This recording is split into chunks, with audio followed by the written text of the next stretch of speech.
Ahojte všetci, tu Lukáš. Dnes sa pozrieme na najlepší lacný smartfón, ktorý si môžete objednať zo slovenských e-shopov. Je to samozrejme Huawei P9 Lite, ktorý je absolútnym bestsellerom slovenských operátorov, obchodov, jednoducho všetkého, kde sa táto malá krása predáva. Minulý rok, keď sa začal predávať model P8 Lite, ho ľudia priam zbožňovali. Okamžite sa vyšplhal na najvyššie priečky predajnosti, obľuby a v podstate všetkého, čím sa meria úspech smartfónov. Prečo? Hlavne kvôli kvalite spracovania a výkonu, no taktiež, a to chcem zdôrazniť, jeho cene. Tá bola pre náš trh nastavená akurát, ani veľmi drahý, ani veľmi lacný, presne v strede. V kombinácii so šikovným paušálom ste ho mohli mať doma za pár drobných. Huawei P9 Lite mal teda ťažkú úlohu. Zaujať tak náročného zákazníka predsa nie je nič jednoduché. A viete čo? Jemu sa to podarilo. Začnem teda tým, že P9 Lite si môžete kúpiť za niečo málo vyše 200 € za single alebo dual SIM verziu. 200 €. Midrange smartfóny už nie sú to, čo kedysi bývali. Lacné plastiaky, z ktorých som mal pocit, že sa mi v ruke rozpadnú, už dávno neplatia. Vo vnútri P9 Lite sa nachádza 8-jadrový procesor Kirin 650, 2 GB pamäte RAM, 16 GB rozšíriteľného úložiska a 3000 mAh batéria. Na zadnej strane nájdete jeden 13 megapixelový fotoaparát, na prednej zas 8 megapixelový senzor a krásny 5,2 palcový Full HD IPS displej s rozlíšením 1920 na 1080 pixelov, ktorý vyzerá na takto lacný telefón absolútne krásne. Čo sa dizajnu týka, nudný obdĺžnik dokázali navrhnúť tak, aby telefón popri konkurencii vyčnieval. Zadnú stranu zdobí veľmi rýchly a presný snímač otlačkou prstov, úplne na vrchu veľmi príjemný pásik z lesklého plastu.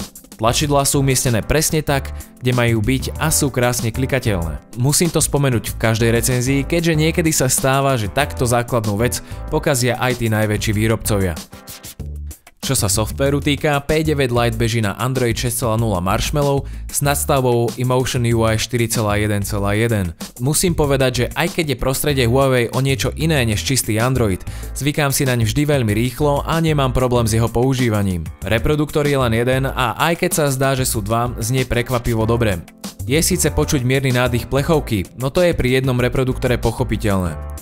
Prekvapilo ma ale, že sa zvuk nekrčil ani pri vyššej hlasitosti. Posuňme sa ale k fotoaparátu, teda niečomu, čo väčšinou rozdelí lacné od kvalitnejších, respektíve prémiovejších modelov. Huawei P9 je s jeho duálnym fotoaparátom certifikovaným Leicou extrémne dobrý.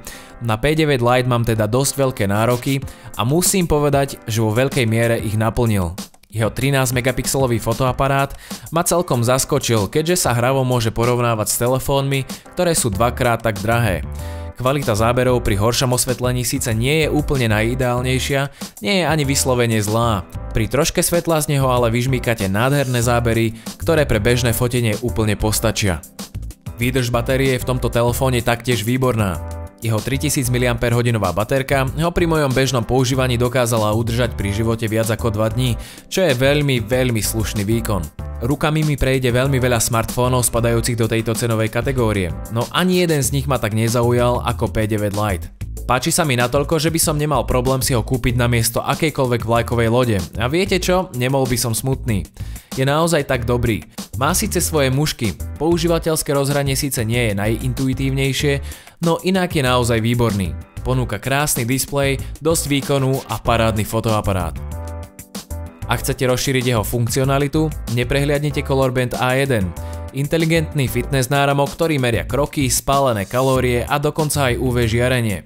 Chýba mu síce displej, ktorý môžete mať napríklad pri Mi Band 2 od Xiaomi, no inak je naozaj šikovný. Nabitý vydrží fakt dlho, mne už zatiaľ dobrých 15 dní a jeho spracovanie je taktiež na vysokej úrovni. Ak sa vám takýto rýchly prehľad smartfónov páči, určite mi dajte vedieť v komentároch alebo stlačením palca hore. Ak sa vám naopak nepáčilo, ťuknite na palec dole.